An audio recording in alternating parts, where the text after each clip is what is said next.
Hi, and welcome to episode 100 of C3 Woo! Crystals, Cauldrons, and Cocktails. I know, we're I at know. 100. I'm so excited. Me too. Oh, I'm Wren. And I'm River.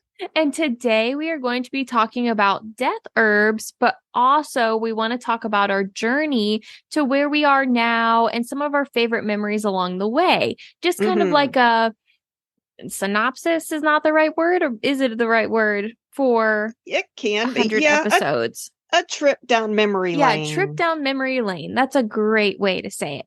Hmm Also, first though, Yes. we had to make it special. What are Yes. we drinking? Yes. We wanted something sparkly to celebrate.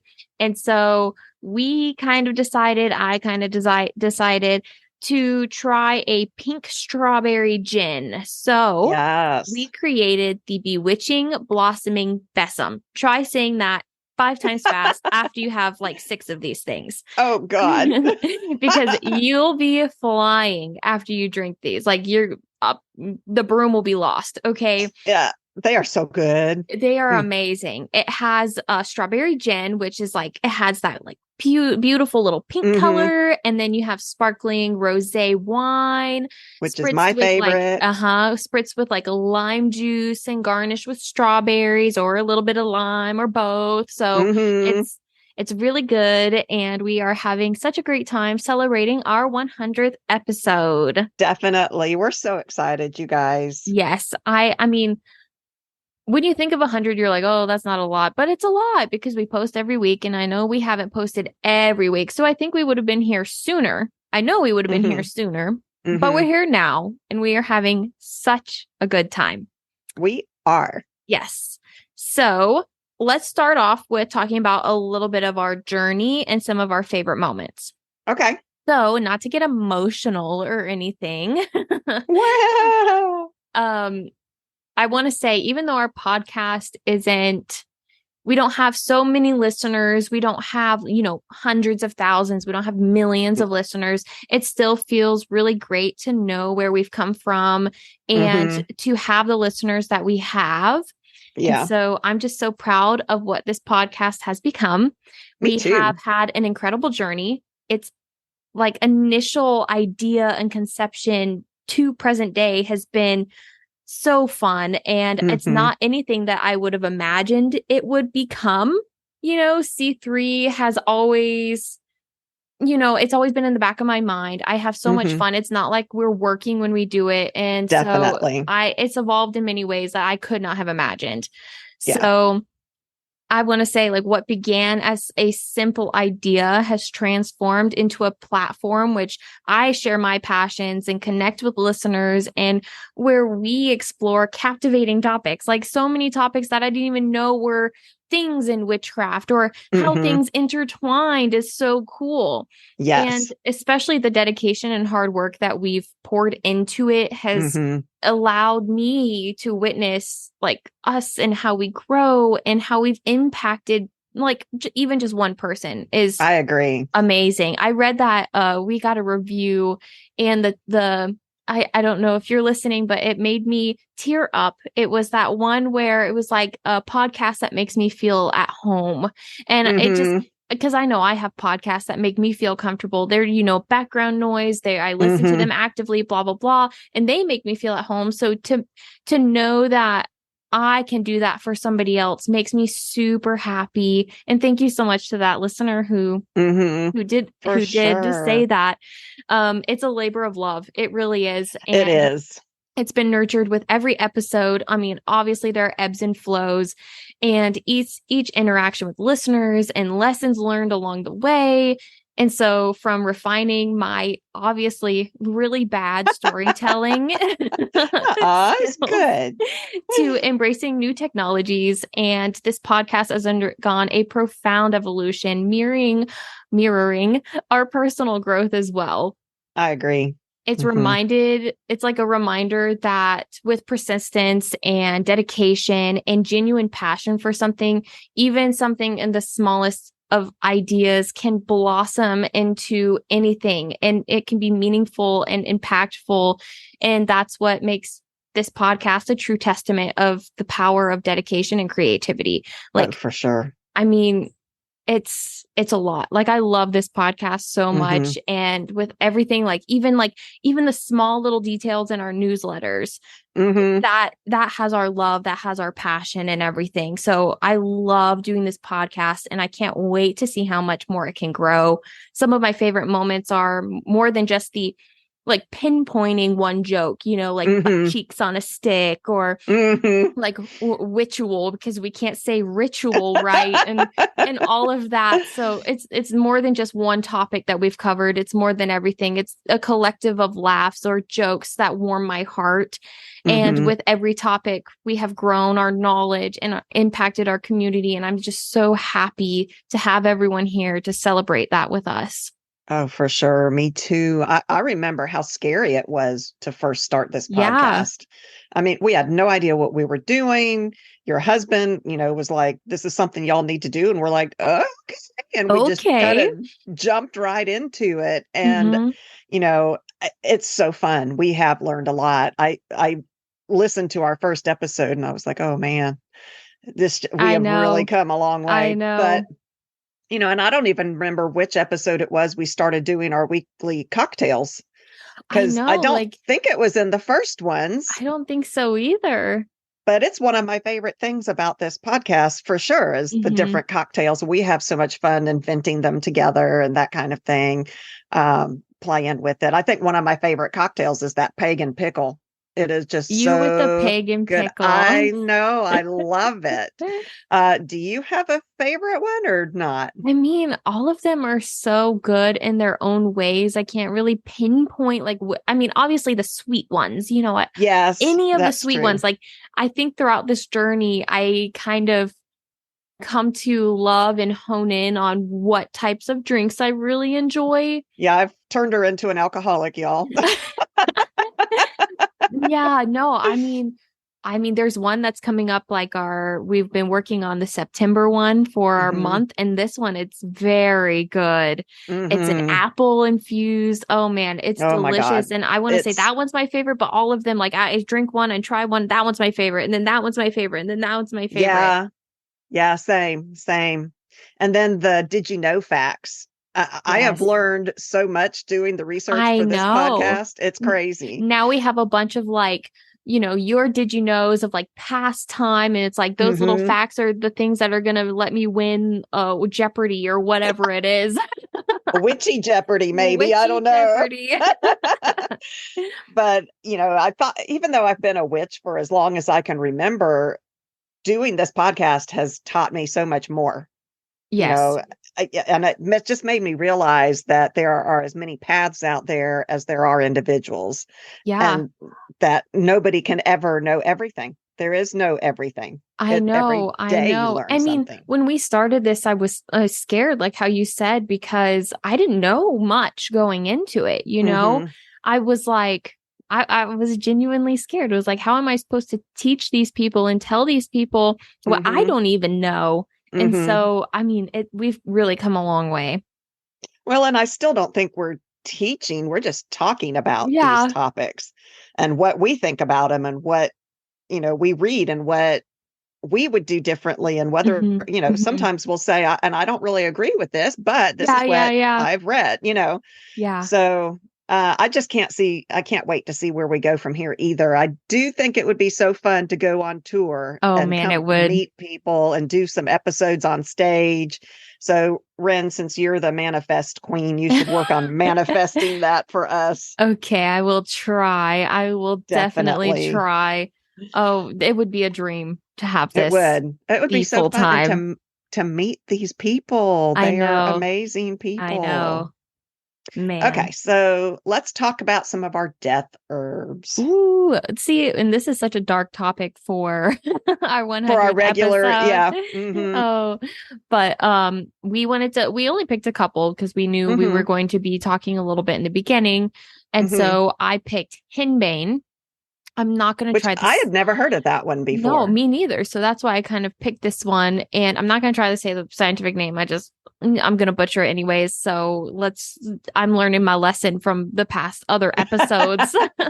Okay. So, henbane is a highly toxic plant that belongs to again, that I can't pronounce it, but Oh, so go ahead. I looked this up. It is Solanaceae. Solanaceae family. Thank you. Which You're also welcome. includes well-known plants like tomatoes and potatoes and bell peppers. Fun fact. Yeah, I And think that so, a lot of these herbs that we're doing today are in the same family. yeah, Because I hadn't looked at your stuff and some of mine have the same. So yeah, interesting. and one of these plants, I think it's my next herb or herb that I talk about. I see it all the time. I feel like. Really? Really, I feel like, and I looked at the pictures to It's like, one of the poisonous ones, right? yeah, yeah. Oh, And I'm like, crazy. but they're like beautiful little white flowers. And I always look at them like, Mm-hmm. oh, those are so pretty. And like, there's something that you would probably want to pick and put in like a vase with your roses.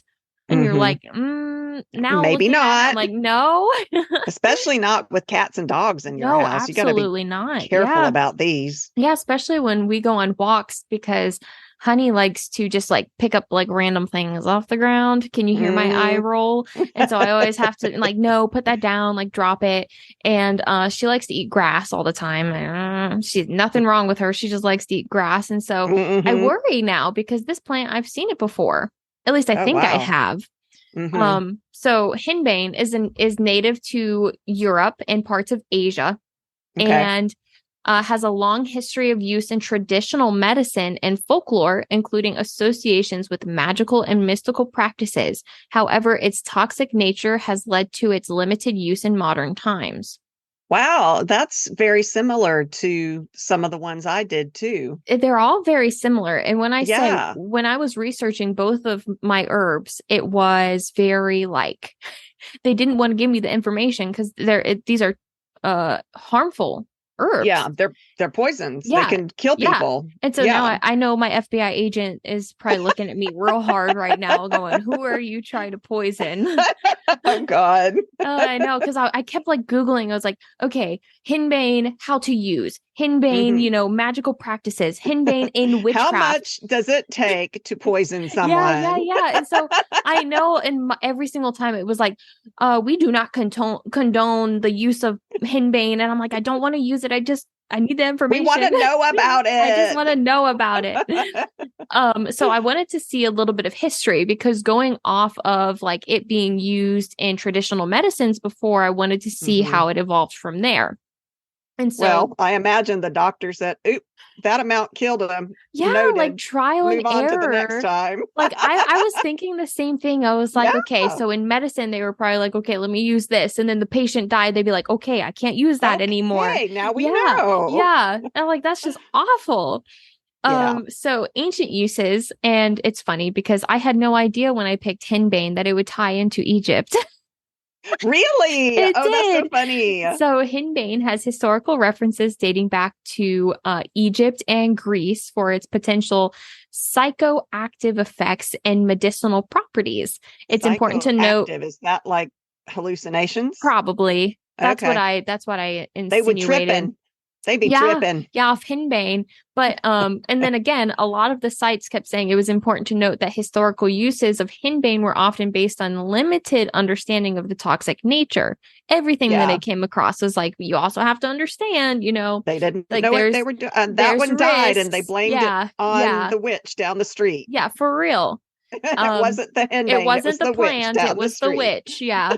And then you move into the medieval and Renaissance medicine where it was included in Copias. copias of medieval and Renaissance of Europe. Hmm. And so it was also mostly used in that time for sedative properties. Oh, sedatives, like to Yeah. help you sleep or to dose Yeah. you up if they got to set your arm or whatever. Mm-hmm. And Okay. then with medieval witchcraft and folklore, henbane has been mentioned in medieval witchcraft as an ingredient in flying ointments and or potions Oh, that were believed to induce altered states of consciousness to allow witches to fly. So that just makes me think, like, you know, we're not flying on brooms nowadays. Maybe our energies are less, or people were just hallucinating witches flying on brooms. Maybe. Yeah. And so a lot of this, kind of connects. And so these historical references often mix facts with myth or superstition and all of that.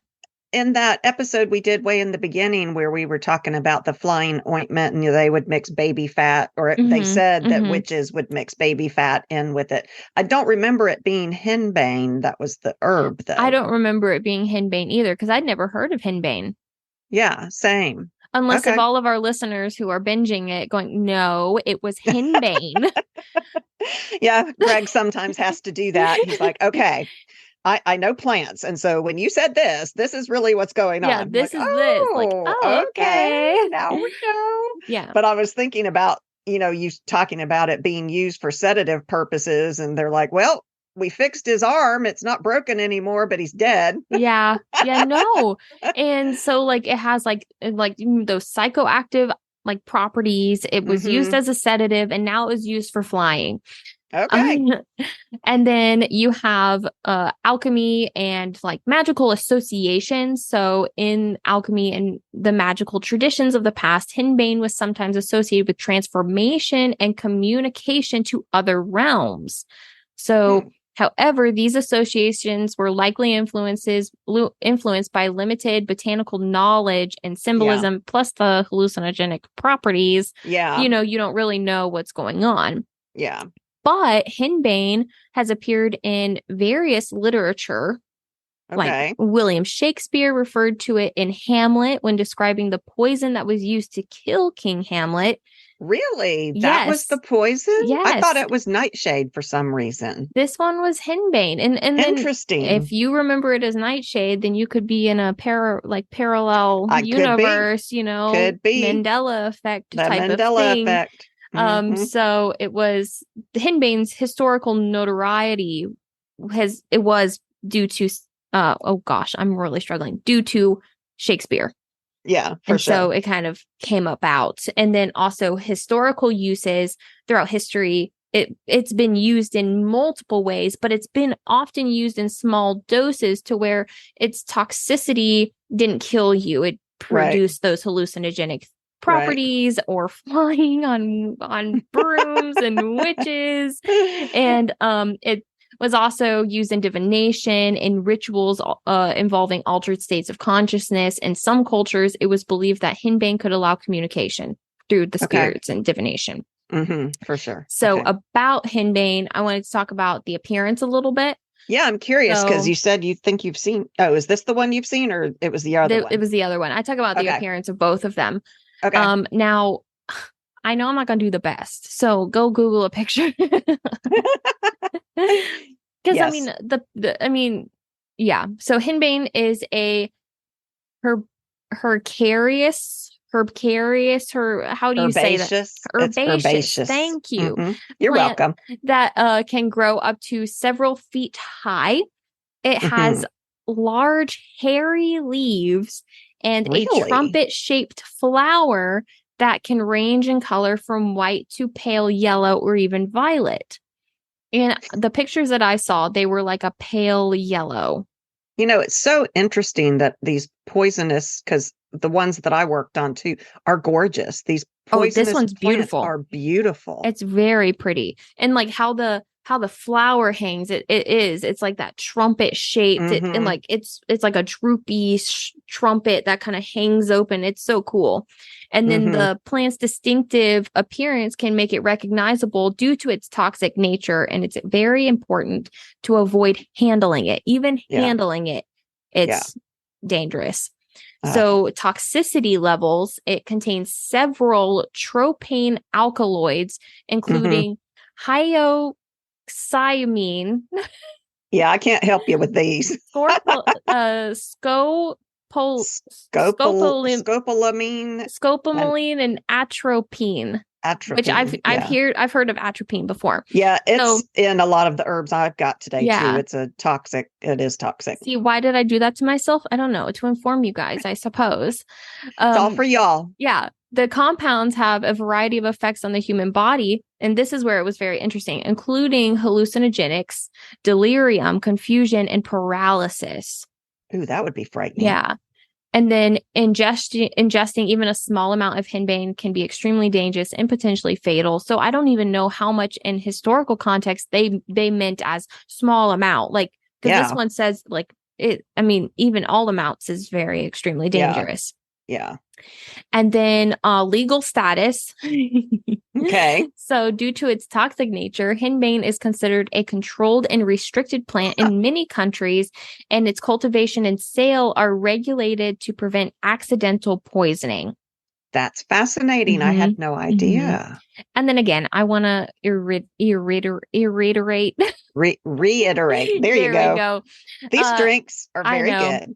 It cannot be stressed enough that henbane is not safe for use. So even though we're talking about it on a podcast and you're like, "Ooh, this is cool. It's a deadly plant. It's a blah." It is not good to use. It is not safe. Some of them you can't even get, legally.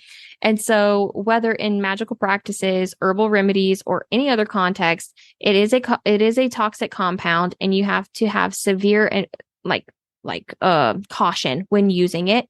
And it can have lethal effects on the body. So we strongly recommend to avoid using henbane in any form.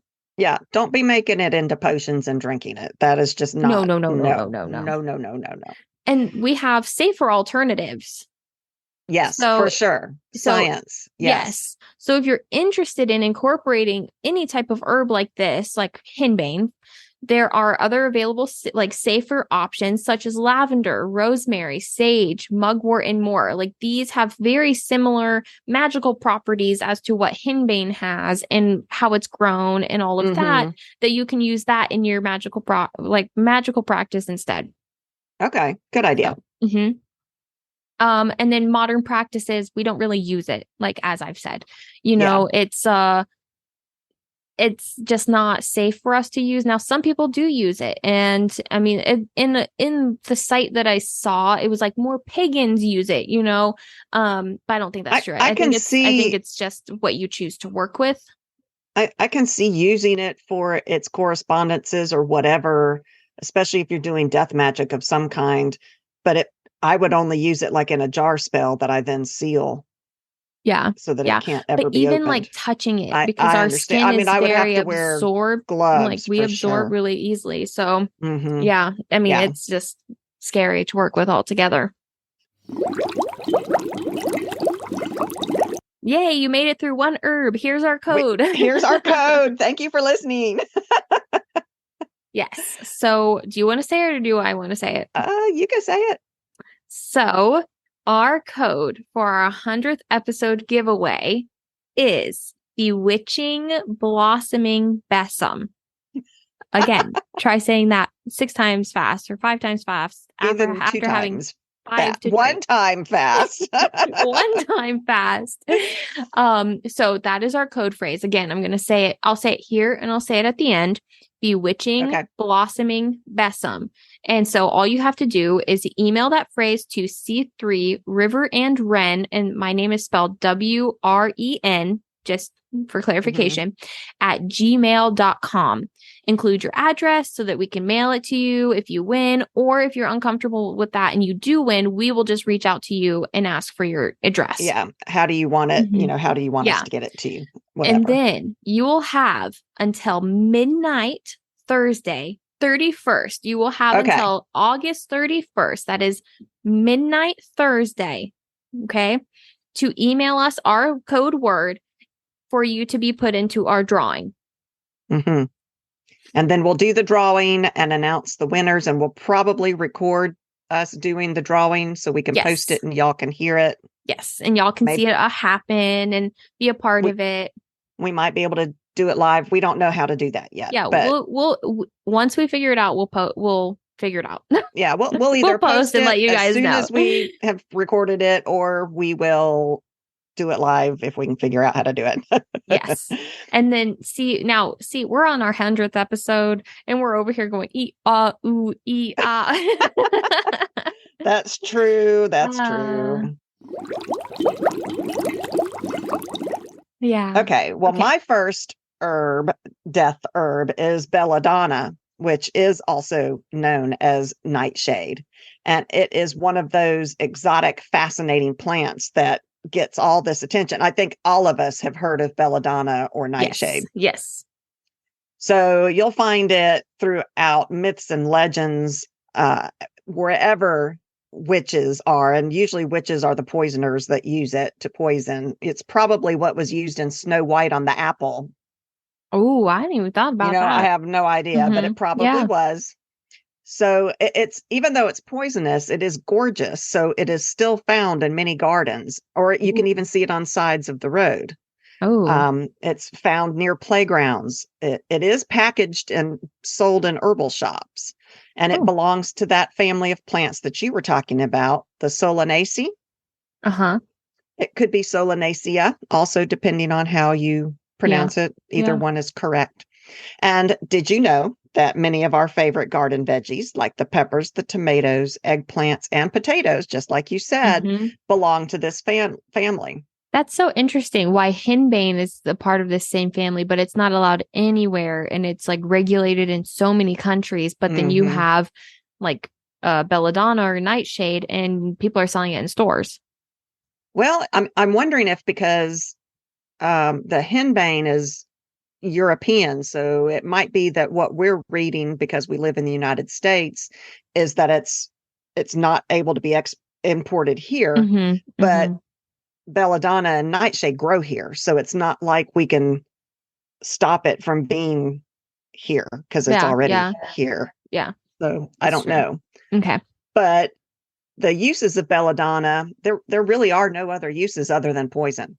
That's what it's for, except for in witchcraft in limited, very, very, very, very limited ways. Yes. But like, did you know in ancient Rome, there were these army of soldiers and they were hiking and they were low on food and they ate belladonna thinking that they were edible berries because they're these gorgeous black berries. And it took down the entire army without the other side having to do anything. They lost the war themselves. Wait, and then let me see. I think on my daily like walks and runs, there might be a plant. It's distinctive. You'll have to look it up. Okay. Look it up. Is it tall? Like a taller tree? It is kind of pointy. And it like droops down with the berries on the end? When the berries and this is the time that the berries are and they're like blackberries right now. Yes, wow. They're black. Okay, so they kind of another thing to keep honey away from. Do they have the shape of like a blueberry, but they're black? Okay, I think I see that on my daily run. Wow, I see two on my daily runs, two very dangerous herbs on my daily run. That's crazy. Wow. Death herbs all around. Death herbs. Oh, and you know what's funny is I run through a cemetery too, so so it's a death herb cemetery. I think there are herbs that grow only in cemeteries or are prone to grow in cemeteries too. We'll have to do an episode on those too. Yeah, that's a good idea. Yeah. One German army gave belladonna to their enemies as a quote peace offering drink and killed them all. Yeah, they're like, oh, we want to make peace. Here, come celebrate with us and drink this. Oh, you're dead. We win. Okay. Every part of this plant is poisonous. Every part of it. Okay. So it's not like just the berries. It said that old remedies used belladonna for ointments to alleviate joint pain, nerve pain, as well as bronchial spasms, cold and allergy remedies. So when you say relieve the pain, they're just dead. It killed you, so you're not coughing there's no pain anymore. Are you? Yeah, I think it just comes to, like you said, what is the tiny amount? And they had to have learned through trial and error, which is just terrible. That's awful. Yeah. But the chemical component in belladonna is atropine, which you were talking about. Mm-hmm. And it's used nowadays in some medicines to help dilate the eyes, like when you go to the doctor's office. And did you know that may be where the name came from? Because belladonna, it means beautiful woman. And back in ancient Rome, the women would use it to dilate their pupils to make their eyes big and black and alluring and bewitching. And unfortunately, some of them ended up blind because they did this. Oh my gosh. That might be where the name came from, because they used it to try to make themselves look beautiful. And then another thought is that maybe the name came because when you would take this plant, it would give you hallucinations of beautiful temptresses. Okay. And so that could be where the name came from. Okay. Wow. But, even using this in witchcraft is not recommended, just like you said with yours. But it has been said that you can use belladonna in witchcraft for astral travel, necromancy, bewitching, and glamour magic. And I kind of think it might have been the herb that was put into the flying ointment. I'm not positive. See, though. I mean, and now I'm just second guessing whether it was Henbane or not. But Henbane, Henbane is European, and a lot of the stuff came from Europe. Yeah. So I don't know. So it begins to flower in June or July and continues to bloom until September when the berries ripen. And they're said to be super sweet. Ooh. And so a child can die just from eating 2 to 3 berries. Oh my gosh. Isn't that terrible? That's awful. And did you know that parents used to tell their children that if they were caught picking the berries, they would meet the devil face to face, which I guess was one way to keep them from eating them. But that's also literal. If they were a demon child, like a evil, if you believe in that, And it is called the devil's herb too. That's one of its names. Yeah. So man, interesting, right? That's scary, especially if you have children. Mm-hmm. Yeah. And it's everywhere. Move into another dangerous herb. Okay. Let's talk about hemlock. Okay. So we all know hemlock, I would think. And if you don't, hemlock is a highly toxic plant that belongs to the, again, I don't know why I do this. I didn't look this one up. Apiaceae. Yeah. Apiaceae. Apiaceae. Yeah. Apiaceae. Yeah. Family. My bad. It is known for, I'm right back at episode 1. It's so bad. In some ways we haven't grown, y'all. Yeah. Look up the word. We'll be the same forever. For real. It is known for its extreme toxicity, primarily due to the presence of the alkaloid connin. That's just what it is, connin. It acts as a neurotoxin and can lead to paralysis and even death. And so, given its toxic nature, hemlock is not recommended for any type of use in context, including witchcraft. Okay. So history, because if I'm going to do history on Henbane, I'm going to do history on hemlock. And it was actually very interesting because in ancient Greece and Socrates, one of the most famous associations with hemlock is the execution of the ancient Greek philosopher Socrates in 399 BCE.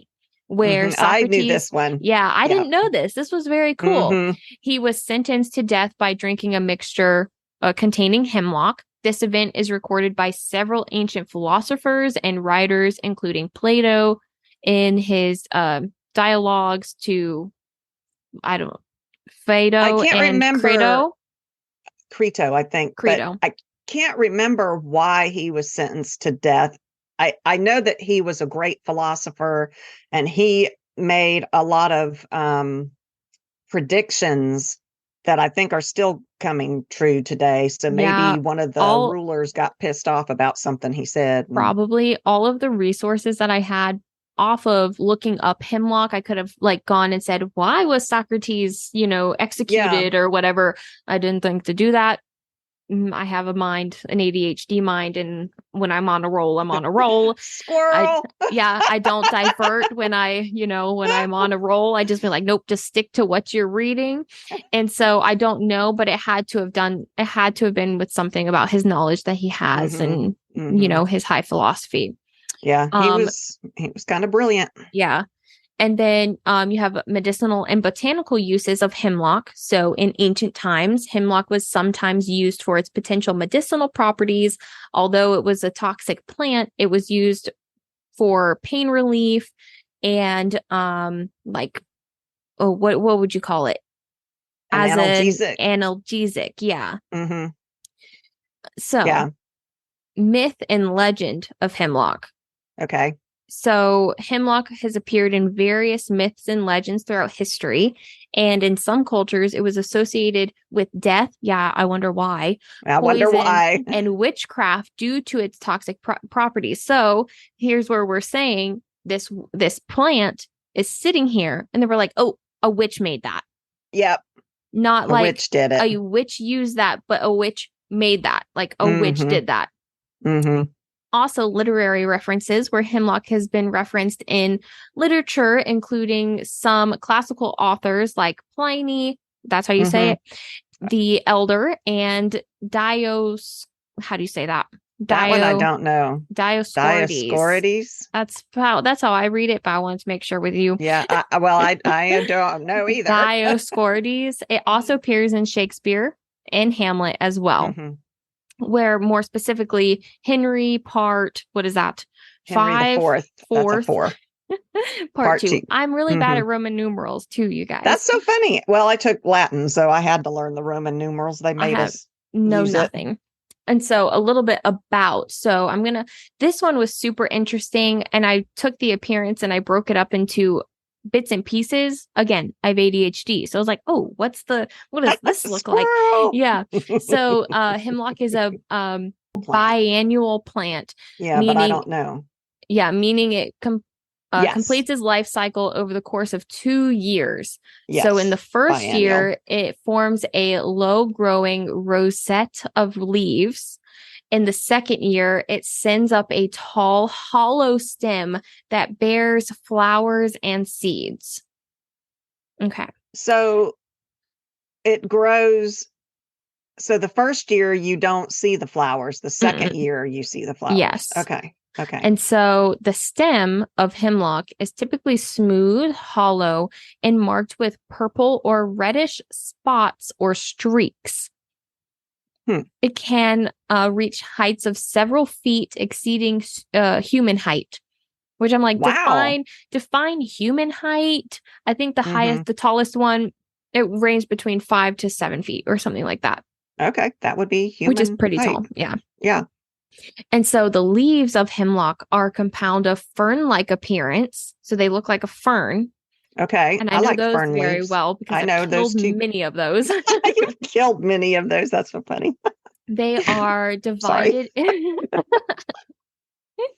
just so funny. That was just like a nonchalant joke too. Not even like I actually tried with that one. Wow. Well, how many of these drinks have we had now? So. Oh, I mean, that's true. Where was I? So everything's funny now. I don't know. Yeah. You were talking about the leaves. So they are divided into numerous segments, giving them a lacy or feathery look, where the leaves are arranged alternatively along the stem. And so it oscillates where the leaves come out. Okay. And so the flowers of hemlock, they are small white flowers that are arranged in umbrella-shaped clusters known as umbels. Okay. So the flowers are numerous and form at the tips of the stems, and they have 5 petals and are quite small. Is this the one you think you're seeing on your... Oh. So it reminds me of what baby's breath looks like. But it's not baby's breath. Like I think I've taken pictures of these because I was like, oh, what a pretty flower. I've taken pictures of these. Wow. And so the odor, that's scary. Yeah. Okay. The odor of hemlock plants emit a foul, musty odor, which can help distinguish them from other plants. See, now it's like ringing bells because you have that really nasty smell sometimes when you're outside and you're like, oh, that's just a plant. Yeah. It's probably hemlock. However, it's important not to rely solely on the odor for identification, as other plants might have similar smells. There's more plants out there that have foul old odors than just hemlock. The pear trees, they used to have pear trees here in the business areas of my county. Mm-hmm. And you would walk into some of the business buildings and it would just reek of sewage. And I'm like, what is that? And my husband, who works with plants, is like, oh, those are the pear trees. That's the smell. And now they don't have Stinky. them anymore. They Yeah. cut them down. Yeah.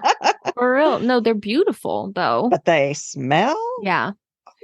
And then habitat. So they're often found in damper, marshy areas along streams, roadsides, or other moist habitats. And it can also be found in meadows, pastures, and waste areas. So this can just literally live it anywhere. I mean, in Georgia, for sure. Yeah. It's so hot and wet here. Yeah. And after flowering, hemlock produces small, dry, oval-shaped fruits that contain seeds.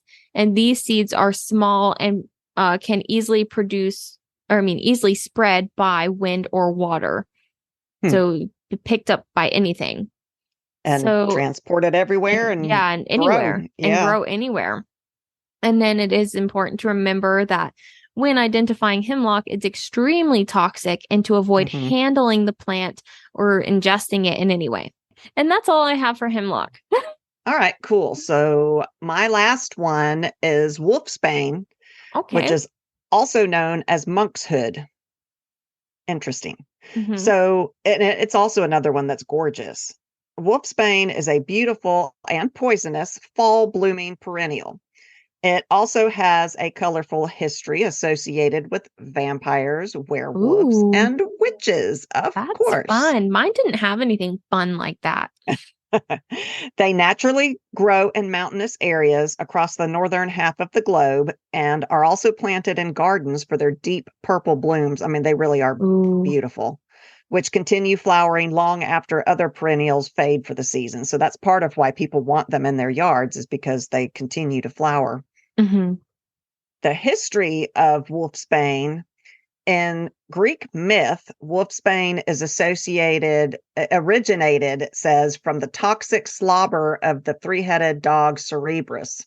Oh, okay. Which is that scary canine guardian to the gates of hell. Yeah.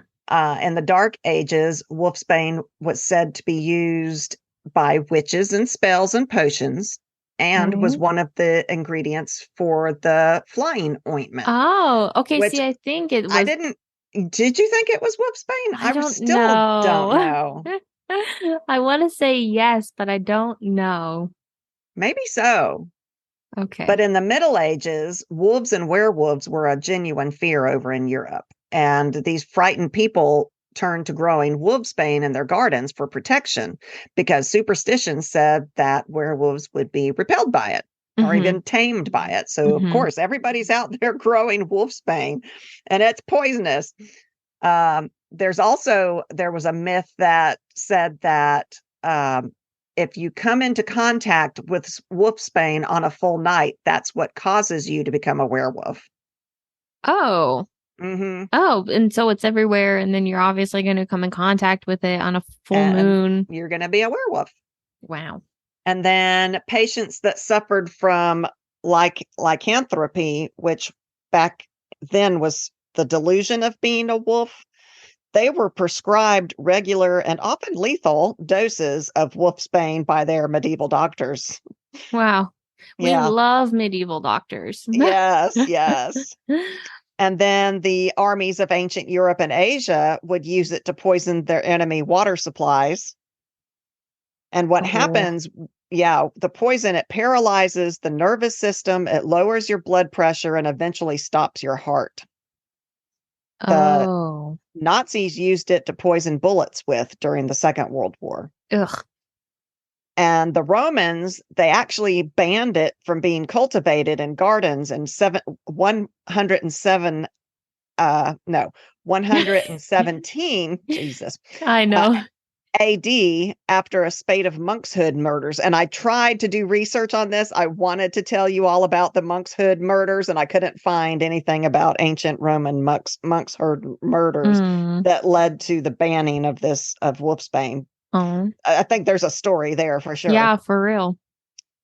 Stories also proclaim that a sorceress who carried wolfsbane seeds wrapped in lizard skin could become invisible Oh. And witches who applied the poisonous sap from Wolfsbane onto their arrows could launch them at unsuspecting enemies and kill them. How do Those they come up darn with these witches. things? I Like know those darn witches. wolfsbane seeds wrapped in lizard skin. Like, where I do they know, come right? up with these I things? don't know. Okay. And then uses in witchcraft, which of course we caution you against doing because it is Yeah. a toxic plant. Bad. The magical properties, it's associated with protection, banishing, and warding. It has healing properties for nerve tonic, pain relief, and anti-inflammatory things.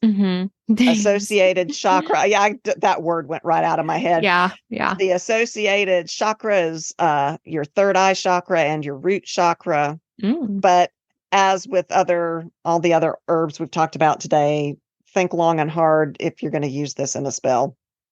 Yeah. Now, this one is kind of fun because it does have a whole bunch of pop culture references to go with it, which the other ones really well, except Hemlock. Hemlock, I think, was kind of cool. But this plant was, it's been a familiar plot element in all kinds of horror movies and television shows. So in Harry Potter, Remus Lupin, who was, of course, a werewolf, he drinks a potion of wolfsbane that's carefully concocted to control his transformations. Remember, we see him all through the movies. That drinking that, and it was Wolfsbane. The 1931 film Dracula used Wolfsbane as being a repellent for vampires, like how we think now of as garlic. Sometimes it appears in pop culture as being a cure for lycanthropy, or it could be a means of protecting yourself against werewolves. So Teen Wolf, which I love, it had Wolfsbane in a whole bunch of different ways. Like Derek used it to bury his sister to keep her from shifting out of wolf form. Remember the coil? I don't know. Did you watch Teen Wolf? I don't remember. I watched it a long time ago, and I only watched like the first 2 seasons, and that was it. But he buried her with a coil of wolfsbane so that if the police ever came and dug her up, it would be half of a wolf, not a woman. When Scott was exposed to it in Stiles's car, he had trouble breathing. He couldn't control his ability to shift.